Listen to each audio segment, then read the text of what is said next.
Olá! São Paulo é uma cidade que sofre com o excesso de automóveis. Por isso, já tem gente pensando em alternativas de transporte, ao invés de usar o carro particular.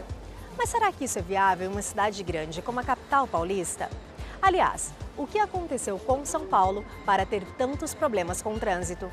É o que a gente responde nessa primeira matéria. Ele ainda é visto como o verdadeiro rei das cidades, o automóvel. Mas isso está começando a mudar.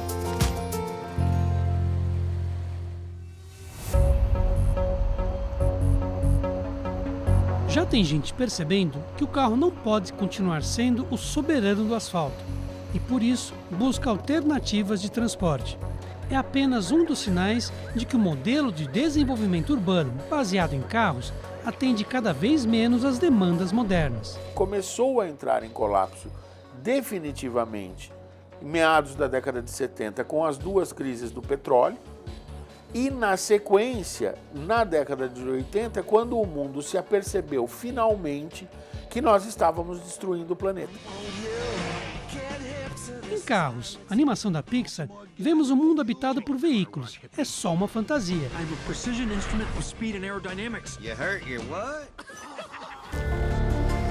Mas olhando para a cidade de São Paulo, a ficção parece realidade. Basta ver os números.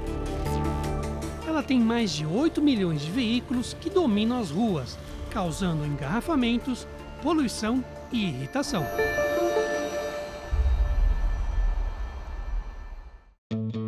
Por isso, o jornalista Leão Serva, junto com o empresário Alexandre Laffer, lançou Como Viver em São Paulo Sem Carro, guia com relatos e dicas de paulistanos que decidiram ser menos dependentes do automóvel. Não ficava claro para as pessoas que tem uma alternativa, tem uma opção. E a opção é abandonar o automóvel, ou reduzir o uso do automóvel ou abandonar o uso do automóvel. Essa alternativa merece ser levada a sério. Afinal, o trânsito intenso não causa apenas poluição e engarrafamentos. Ele também afeta a saúde física e mental de quem dirige.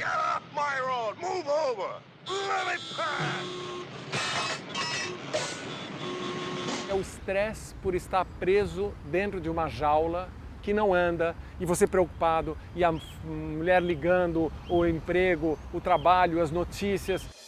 Segundo uma pesquisa feita em 9 capitais do país, 63% dos trabalhadores percorrem até no máximo 20 quilômetros diariamente para ir e voltar do trabalho. Muita gente prefere fazer essa viagem com o conforto do seu carro, mas esse é um conforto que sai caro. Um carro de 30 mil reais, se você somar o preço do automóvel, a manutenção, o IPVA, o seguro, o estacionamento e a gasolina, dá para a pessoa andar todo o trajeto, os 20 quilômetros por dia de táxi, lendo confortavelmente, falando ao telefone, sem tomar multa, e ainda assim ele vai economizar dinheiro.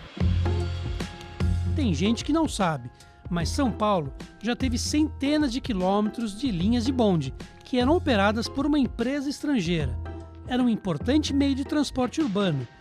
Quando o serviço foi estatizado, a era dos bondes teve um fim melancólico. As linhas de bonde estatizadas, elas perderam eficiência.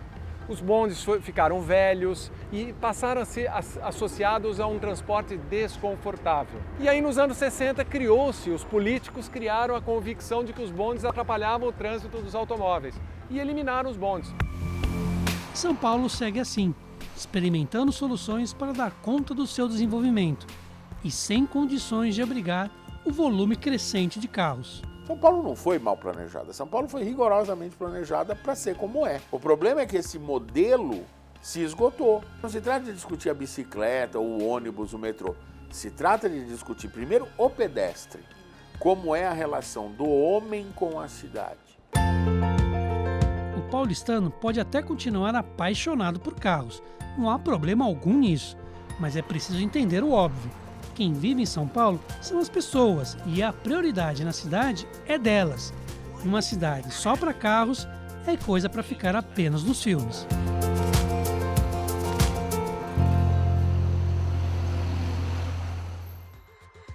Agora vamos mudar de assunto para trazer outras perguntas. Será que a tecnologia atrapalha no processo de aprendizado? O celular é um aliado ou um inimigo na hora de ensinar? O Tarek, que é aluno do curso de jornalismo aqui da universidade, foi em busca de respostas a essas perguntas. Vamos ver a matéria dele? Para algumas pessoas, a tecnologia pode ser prejudicial no processo de aprendizado dos alunos. Mas será que isso é verdade mesmo? Quem nasceu na década de 90 em diante já cresceu conectado ao mundo virtual e, assim, faz parte do time dos nativos digitais. Todos esses jovens têm um mundo digital muito mais integrado à sua realidade. Nesse sentido, a inserção da tecnologia nas salas de aula aproxima e incentiva o aluno. Receber esses alunos dentro de uma realidade um pouco mais próxima da realidade de vivência deles, de alta tecnologia, de conteúdos múltiplos, de informações múltiplas, inclusive desorganizadas, e fazer com que ele perceba que ele, ao organizar a quantidade de informação que ele tem, e sistematizá-la, ele pode realmente produzir, desenvolver conhecimento para atender a sociedade e bem servi-la. Aprendemos principalmente em diálogo com a realidade e com as outras pessoas. No fundo, ninguém aprende sozinho. Aprendemos sempre em comunidade. O educador, neste contexto, apresenta novas formas de avaliação, criando estratégias pedagógicas que mesclam modos de ensino online e offline, seja por meio de games, plataformas online ou com trabalhos em grupo, diversificando fontes e perspectivas. As tecnologias digitais, principalmente, têm gerado um novo lugar de aprendizagem, né? O que a gente chama de cyberespaço.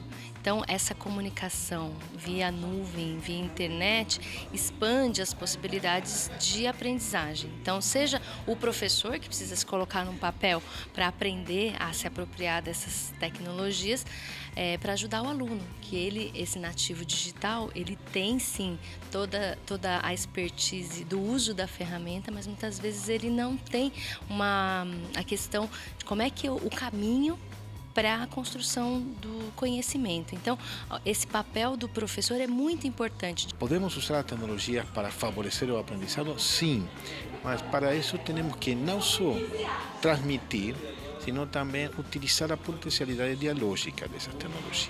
Os professores, já não os estudantes, incorporam a tecnologia e às vezes compram todo o paquete tecnológico que, em vez de favorecer o diálogo, favorece apenas a memorização, a reprodução do conhecimento já empacotado. Um tipo de conhecimento que favorece muito pouco esse aprendizado. Um novo modelo possível são as denominadas redes de colaboração, onde o aluno passa a ter um papel ativo fundamental na geração e compartilhamento do conhecimento. As redes de colaboração, elas acontecem para proporcionar novas formas de aprender e ensinar. Então, as redes de colaboração pode ser uma rede de colaboração entre alunos, pode ser uma rede de colaboração de professores entre si. Nós podemos falar até, por exemplo, de comunidades de aprendizagem, que seria o quê? Um grupo de pessoas que se reúne presencialmente ou virtualmente para procurar discutir e resolver algum problema da sociedade, algum problema da educação.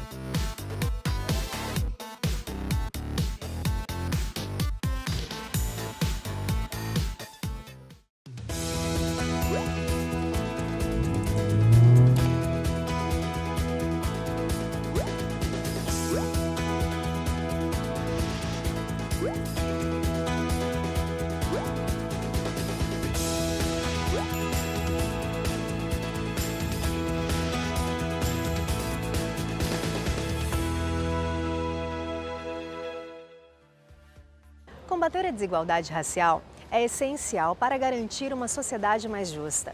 É preciso iniciativas que envolvam os diferentes aspectos da nossa vida, como os ambientes que trabalhamos, por exemplo. É por isso que na próxima matéria você vai conhecer um projeto que promove a inclusão de negros no mercado de trabalho. Vale a pena conhecer. A população brasileira aumenta a cada 19 segundos, de acordo com esse contador do IBGE. No dia 24 de abril de 2019, às 10 horas e 11 minutos, por exemplo, a população do Brasil era de 209.820.029 pessoas e aumentando. No estado de São Paulo, o mais populoso do país, esse número no mesmo dia e horário era de 45.843.297 pessoas, aumentando a cada 1 minuto e 24 segundos.